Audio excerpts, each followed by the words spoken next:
What's up, you guys? It's your boy Pete here. I'm back today with another episode. The NBA Finals is set, guys. The finals is going to be the Oklahoma City Thunder versus the Indiana Pacers. Indiana just played phenomenal in their Game 6 win against the Knicks. We're gonna go all over that series. We're gonna go all over the Oklahoma City and Minnesota series. You know what went right and wrong there. And then I'm officially gonna put in my finals predictions, guys. So that's gonna be the whole show. So let's jump right into it. So Indiana won this series in 6 games. I projected that the Knicks were going to take it in 6. But, it was the exact opposite. Indiana won in 6. I took a L on that one. However, the main difference maker in this series was game 1, man.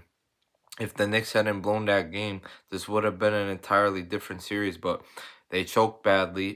They blew game 2, which was close. And, I mean, yeah, it was really that game 1 that affected them.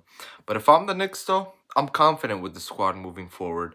I mean, if they literally didn't blow game 1 and a few other things went their way in game 2, they could have potentially gotten off to a 2-0 start this series. So if I'm the Knicks, I wouldn't really make crazy changes to the roster this offseason. I would pretty much run it back, maybe make some minor changes here and there. But ultimately, if you're a Knicks fan out there, don't worry. You guys are going to be okay. But credit to Indiana, though. They made it to the finals. However, I do want to say Pascal Siakam robbed the shit out of Tyrese Halliburton for Eastern Conference Finals MVP. I'm looking at these stats right here. Siakam for the series averaged 23, 5, and 3 with 1 steal a game, while Halliburton averaged 21, 6, and 10 on 2 steals a game. Siakam was also more efficient, though, 51% from the field, Halliburton 44%. Okay, Siakam scored the ball a little bit better. That does not justify the fact that he should get MVP, though, in my opinion.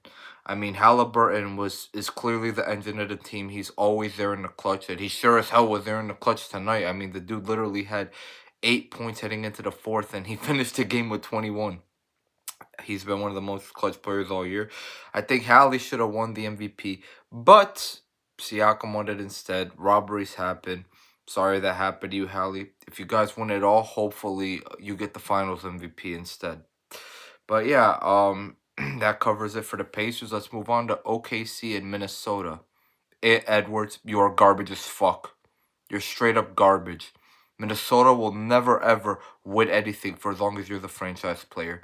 They need to make you the sidekick. You need to go into that Kobe Bryant to Shaquille O'Neal role. Kobe Bryant eventually proved he could be the guy. However, you don't have the potential to get there. You just don't. You're a sidekick. If Minnesota commits to you as the franchise player, gone. It's all over. It's all over for you guys. Looking at these stats here, you played absolutely terrible in this series. Game 1, you were horrible. Game 2, you were ass. You just stat padded in a blowout. Game 3, you played good. That's where the Ant fanboys came in and started sucking them off. Game 4, terrible. Game 5, terrible. Game 5, he had 19 points on 7 for 18 shooting. Game 4, he had, let's see, what did he have in Game 4? 16 on 5 for 13 shooting. This is what you do with the series on the line. You are not a franchise player. It's back-to-back years now. You haven't shown up in a Western Conference Finals and even made it competitive in the slightest. Your franchise player, Karl Anthony Towns, did better than you. He was the 3rd seed. You were the 6th seed. Karl Anthony Towns made it to 6 games in the Western Conference Finals. You made it to just 5 games. Minnesota took a massive L on that deal. Now, not to mention that Julius Randle, aka Julius Randle, might opt out and leave for nothing. So essentially, you traded Karl Anthony Towns for 1 year of Julius Randle selling you in the playoffs and Dante DiVincenzo. Although Julius was still better than Ant these playoffs, I'm not gonna lie. Like, I mean, he was obviously very bad in the Western Conference Finals, but he outperformed Ant some games even there. And the first 2 rounds, he was outperforming Ant too. So the fact that Folius was outperforming Ant just really shows how pathetic Ant really is. But yeah, you know, OKC demolished them. Shea won the Western Conference Finals MVP as deserved. Now let's get into my finals prediction, guys. OKC and Indiana. I had to think long and hard about this one, but I'm going with OKC in 7.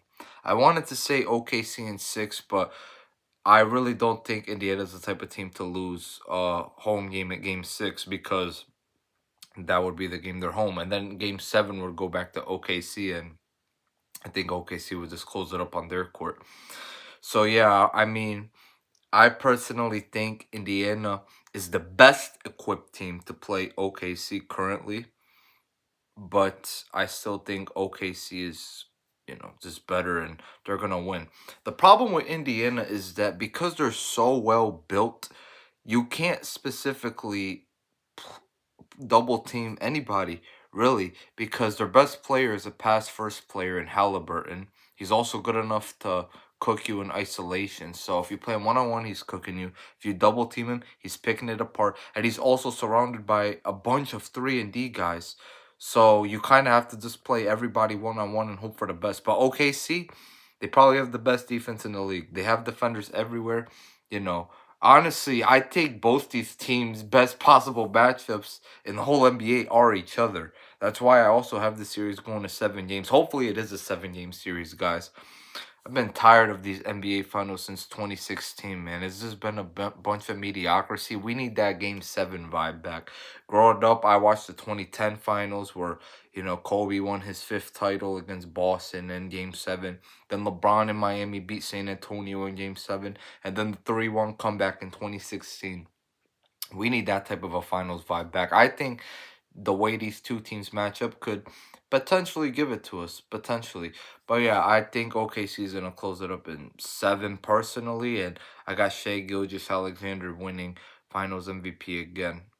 Well, not again, but, the MVP again. Get it? Because he won the regular season MVP and the Western Conference Finals one. Oh, yeah, also, guys, now that Conference Finals MVP is a thing, Shea could be the first official player to get MVP, Finals MVP, and Western Conference Finals MVP all in one year. But if he does win Finals MVP, he could join LeBron and Jordan in a club of guys where they win MVP and Finals MVP in the same year. It's a pretty elite company to be in right there. But yeah, guys, that was the show. I hope you guys enjoyed it. I'll be back to you guys sometime within the next few days. Like and subscribe, comment, help me to impact and to reach as many people as possible. And I will see you guys in the next video. Thank you guys so much for watching.